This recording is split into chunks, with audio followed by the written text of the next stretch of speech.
Good morning and welcome to Beachley, the Army Apprentices College and, of course, the main reason you're all here, the passing in parade of the 1993 intake. As many of you probably guessed, holding a parade at this time of year can often be quite a risk from the weather. We've been extremely fortunate today, and I suspect that you have brought that fortune with you, because we've certainly never been able to control the weather here. So for that, I'm grateful. I don't know what you lot thought of the parade, but actually it was pretty good. The turnout, which you wouldn't have been able to see from the audience, but of course I could from inspecting them, really was outstanding. It's perhaps a little bit invidious to compare, but I arrived here just over a year ago, and one of my first duties was to inspect last year's passing in parade.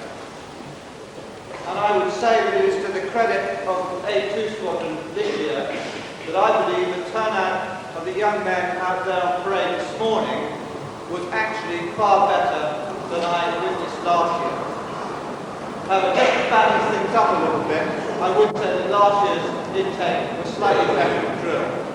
But on the other hand, the young men out there today certainly had nothing that they should not be proud of in their drill as well. Your sons have opted to join the British Army. Although obviously I'm biased, I think there is little dispute that the British Army is the most professional and best trained army in the world. And I think we've proven that over and over again in the commitments that we have been asked to take on, whether they be in the Gulf, Northern Ireland, or wherever in the world over the last decade or more. Your sons have started to embark on an apprenticeship, an army apprenticeship. Now, I have to say that because the armed forces are reducing in size, and because of that, the training organisation itself is having to go through a form of restructuring in line with options for change. And part of that restructuring is, unfortunately, that this place, Beachley, will cease as a training organisation next year. And that, of course, is smack bang in the middle of this intake's 2-year apprenticeship. Basically, what is happening is that the format of the course is going to change. Not the content, just the way we conduct it. In that the military training and the leadership will be done in one location, and then they will move on to Chepstow to conduct their trade training. There are obviously advantages and disadvantages in that solution, but from a trade training point of view, at least they will be doing it in a concentrated burst. In one place with nothing else to take their focus off their trade. In offering an apprenticeship, we are really looking at 3 things. Obviously, we have to train the young men as soldiers. In other words, we have to give them the military training skills that they will need for the rest of their career. Secondly, of course, there is the trade aspect. And I believe that the trade, and more importantly, the instruction that is given in the trade is of a very high quality.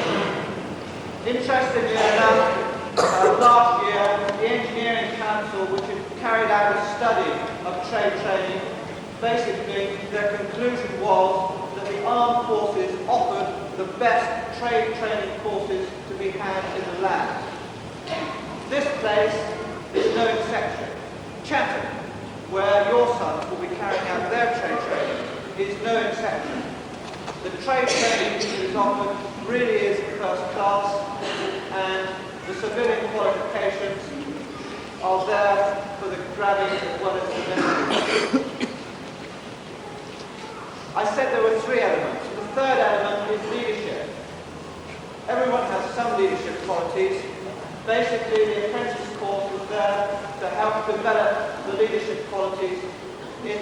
apprentices.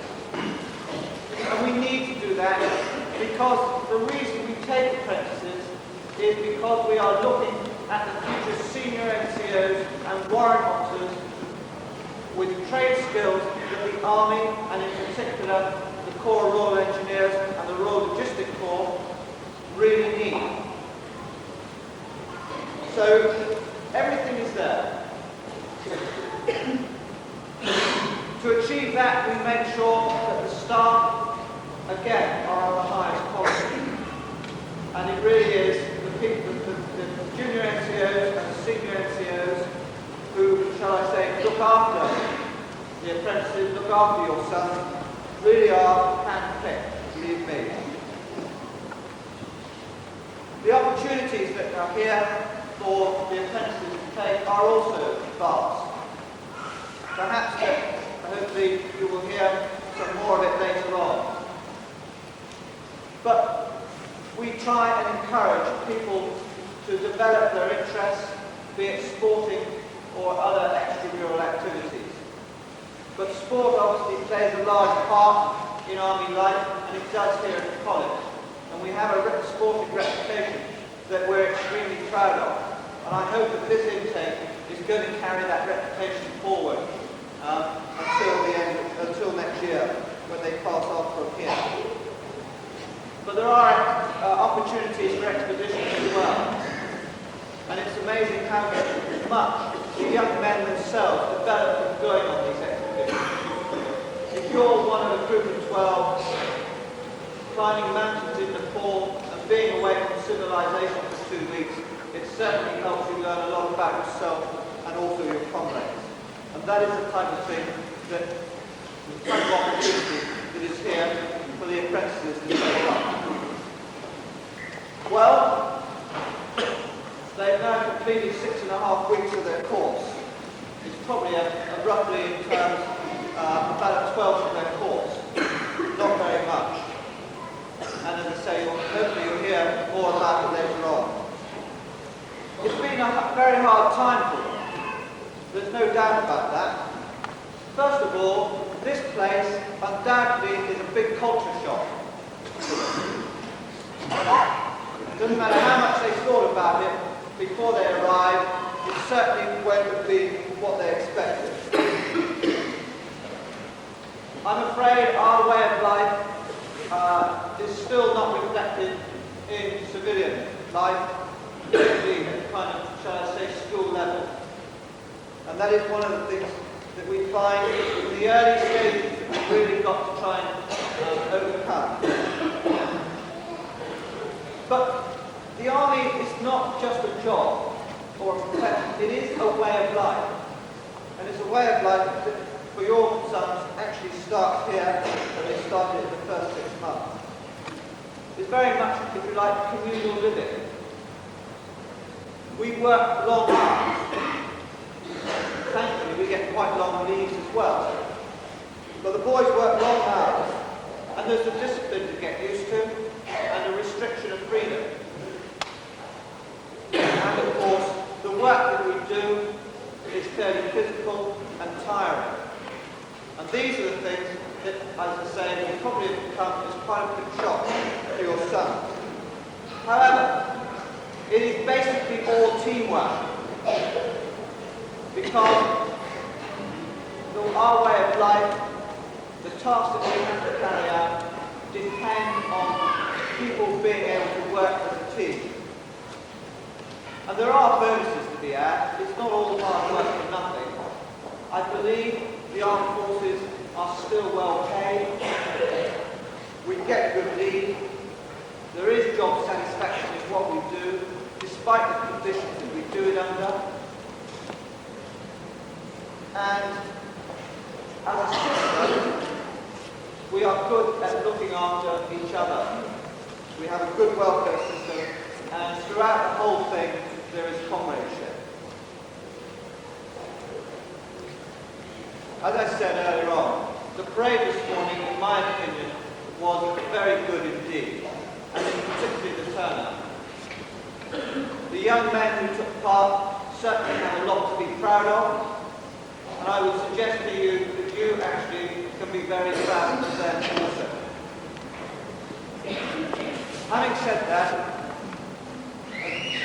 it is going to be easy for them still to give up.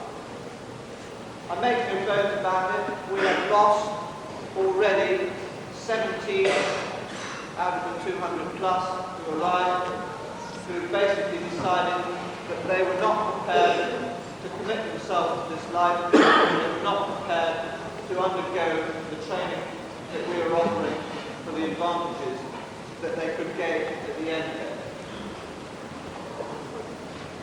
The staff here, from myself downwards, are very much in loco parentis.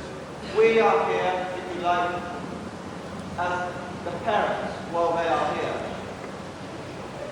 However, the biggest influence on these young men still remain you, the parents. I think they've been through probably the worst part, but it isn't going to be a holiday camp from now on. There's still a lot of hard work to do, and as I say, there's still going to be some of them who are going to be homesick, or they're not going to be able to see the benefits of the work that they're being asked to do, and perhaps will be mentally thinking about giving up.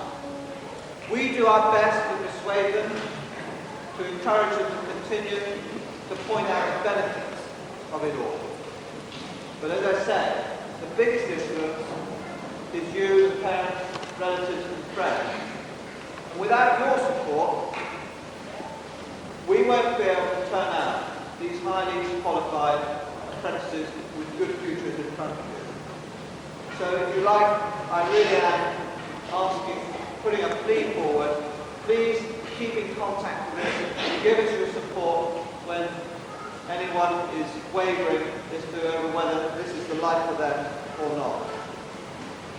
Well, they've had 6-7 weeks hard work, and they're about to start a well-earned 1-week break.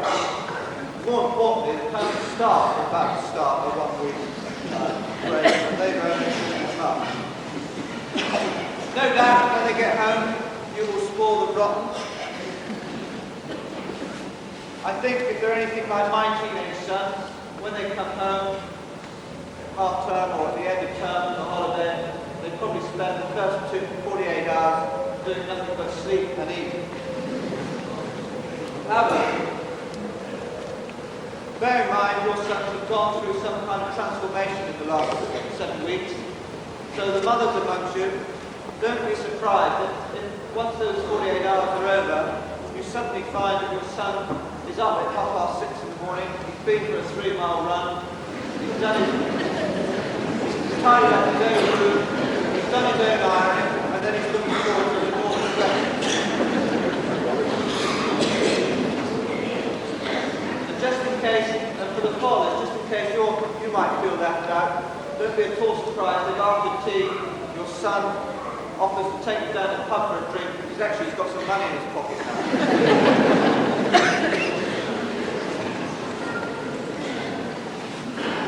It's been a hard 7 weeks, as I say. There is still a lot of mileage in front of them, and a lot of obstacles in their path. I and the staff, I'm extremely heartened to see such an enormous turnout of friends, parents, friends and relatives here today. And I think that is nothing else, a good sign that we will get your support in the future. So please keep contact with us, give us your support to allow these young men to realise their full potential. Because I assure you, they really do have a superb career in front of them if they stick out this apprenticeship. We're now going to try and show you something about what they've been up to in the last 6 weeks, so that when they come home and they start talking about it, and perhaps even talking in abbreviations and forms of dress and everything else, you might have a little bit of understanding of what they're nattering about. So I'll now hand over to Captain Strongbow.